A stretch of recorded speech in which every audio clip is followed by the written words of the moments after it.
Welcome back. You are watching The Core, coming to you live from Channels Television Studios in Abuja, Nigeria, and we're talking about restructuring. I want to quickly look at a few tweets that we're getting from people who are watching this at home. Mr. Israel Odita has sent a message asking how come there's no Northerner on this panel. It's not for lack of trying. We did invite the governor of Kaduna State, Malam Nasru El-Rufai.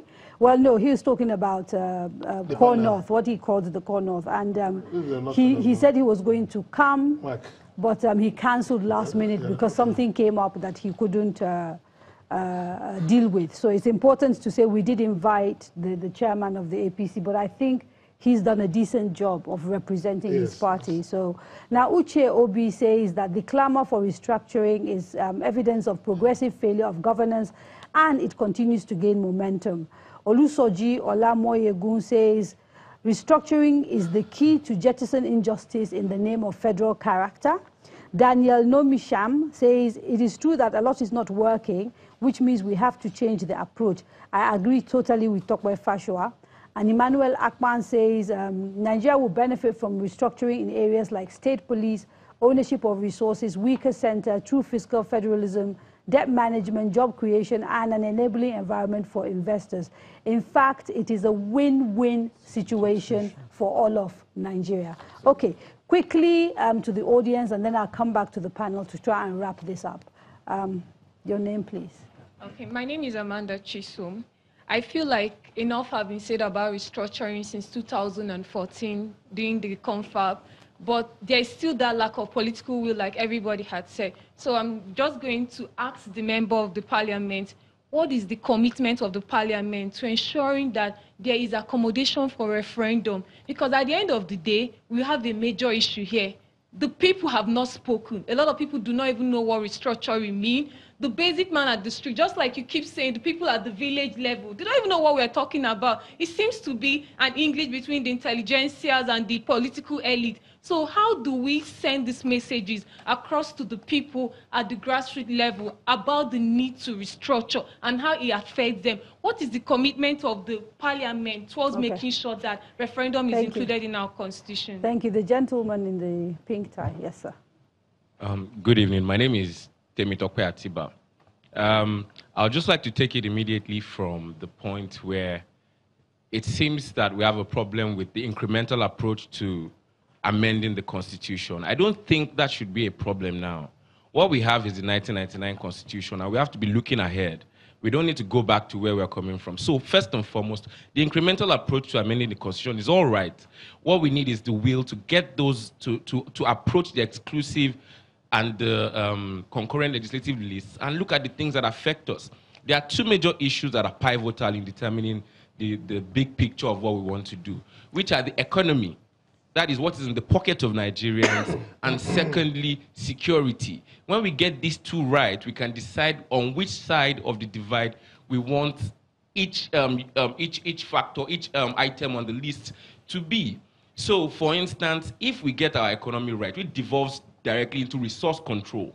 If we decide that we want to have resource control, how do we want to have this resource control? Do we want a situation whereby the states own the resources and pay a royalty to government? Or do we want a situation whereby the federal government still handles the resources but pays a higher percentage to the states so that they have more to amend? And also, I must say that the 8th Assembly has done really well in the area of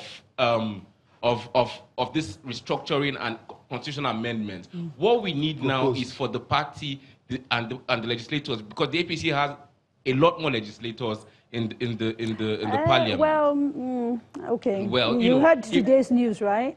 I am not into that. I'm just saying that I think that if they can harmonize their position, we'll probably be able to achieve more in restructuring the country. There's an issue he raised here, and which I think the Deputy Senate President referenced, which is this incremental tweaking.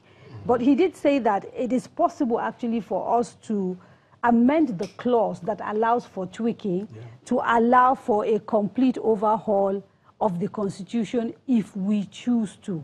And the question is whether, again and again, there's the political will to do so. And maybe when the panel comes back, they can speak to us about that. Anybody else that needs, yes, the gentleman in green, and then we'll come back to the panel. Good evening, everybody. My name is Jude Ferromi. I'm former national youth leader for COA Party.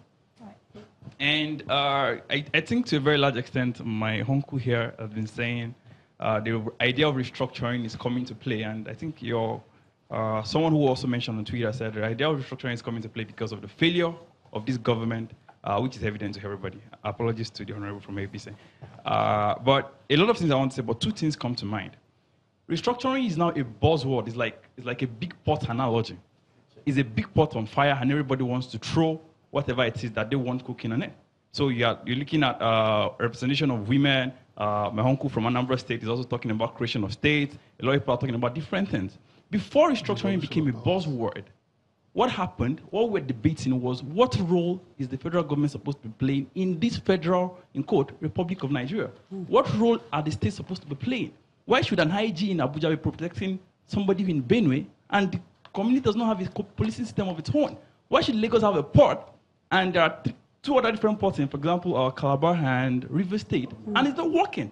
So it was about devolution of political and economic powers to the governors. The governors are not responsible for anything, and again, that's one. Secondly, and very quickly, Nigerian constitution is a lie. It is. It starts with we, the people, give ourselves this constitution. Where did, if my whole uncle, where did we, the people, come together to do that? So we should be able to say our constitution is not working.